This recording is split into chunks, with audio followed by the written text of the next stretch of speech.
আমি খেলবো না, আমার কাছে টিয়া নাই। বেটার দে। খেলবি না মানে? খেলতে হবো তোর। প্রয়োজনে তুই আমার কাছে টিয়া ধার নাই। না, আমার কাছে টিয়া নাই, দাঁড়টা জন্য তারাম না। আরে না, খেলতে হবো তোর এখানে। পরে কইছি না আমি আর খেলবো না, আমার কাছে টিয়া নাই। খেলবি না কে? খেল। দেখা না তুই কি হয়েছে, তোর বউ বাচ্চা বিচ্ছে খেলবি? কি রে, তুই এনে এসেছিস করে? আমি এনে আইছি কেন? তুই আবার জিজ্ঞাসা আমার এনে আইছি কেন? তোর কি আক্কেল জ্ঞান বলতে কিছু নাই? গড়ে সাইল ডাল কিছু নাই, তুই জুয়ার আসরে বসে জুয়া খেলতেছ? চিল্লাইস না, তোর কইছি না একদিন আবার অনেক টাকা হইব, সেদিন তোরে রাজধানী করে রাখবো। এই জুয়ারটা তুই আমার রাজধানী করে রাখবি, সে আশা আমি বসে আছি? শুন, আল্লাহ তোর উপরে গজব দিব, গজব। দেখ, এভাবে চিল্লাপাল্লা করিস না, আশেপাশে অনেক লোকজন আছে, তারা শুনতেছে। আমার একটা মান সম্মান বলে কথা আছে না। কি কইলি তুই? তোর আবার মান সম্মান? জুয়া করে আবার কোনো মান সম্মান আছে? তোর যদি মান সম্মান থাকতো তাহলে তুই বউ পোলাপানের কথা আগে ভাবতি। আমরা খাই আসি না না খাই আসি ওই চিন্তা তোর মধ্যে নাই। এই যে ভাই, আপনারা জুয়া খেলতেছেন ভালো কথা, তাহলে ওরকে নিয়ে জুয়া খেলেন কেন? আরে ভাবি, আপনি আমার সাথে চিল্লাপালা করতেছেন কেন? আমি কি বাইরে ডাকছি নাকি আমগুলো লগে জুয়া খেলার জন্য? হুদাও দিয়ে এসে আমগুলো লগে চিল্লাপালা করতেছেন। এই শুন, ওদেরকে কিছু বলিস না, যা কর আমারে কর। আর তুই বাড়িতে যা, আমি একটু পরে বাজার লয়ে আইতেছি।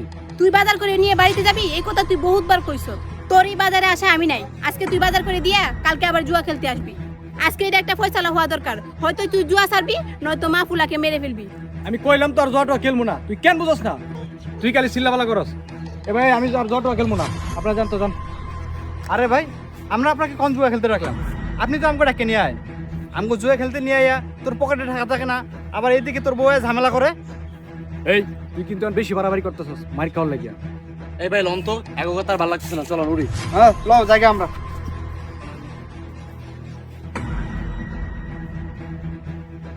হ্যাঁ, মার খাওয়ার লাগি তাইছি, হয়তো তুই জুয়া ছাড়বি, নয়তো আমরা মা ফুলারে এক লগে মাইরা ফেলবি। দেখ সামিয়া, আমি তোর ঠান্ডা মাথায় বলতেছি, তুই যখন এত করে বলতেছস, আমি আর জটও খেলবো না, সব ছেড়ে দিব। তোর এই মুখ দিয়া এই কথা তুই হাজারবার কইছ, তোর মুখের কথা আমি আর বিশ্বাস করি না। আল্লাহ, আমি বুঝতেছি না তোরে কেমনে কইলে তুই বিশ্বাস করবি। আমি তোর এমনিই কমু। বিশ্বাস আমি তখনই করবো, তুই আমার গরু লিয়া দেখা যাবি গা, তুই আর এই গ্রামে থাকতে পারবি না। আচ্ছা ঠিক আছে, আমি তোদেরকে নিয়ে ঢাকা যাবো, কিন্তু আমার তো একটা দিন সময় দিবি। এখন তো আমার পকেটে টাকা নাই, টাকা জোগাড় করি তো টাকা যাইতে হবে, তাহলে তো বিশ্বাস করবি আমি আর জুয়া খেলবো না। আচ্ছা ঠিক আছে, চল বাড়ি থেকে যাই। জুয়া সমাজ, সংসার, সম্পর্ক সবকিছু নষ্ট করে ফেলে। অতএব আমরা চেষ্টা করব জুয়া থেকে বিরত থাকার জন্য। জুয়া থেকে বিরত থাকলে সমাজ, সংসার সবকিছু ভালো থাকবে। ভিডিওটি ভালো লাগলে লাইক, কমেন্ট, শেয়ার করবেন। ধন্যবাদ।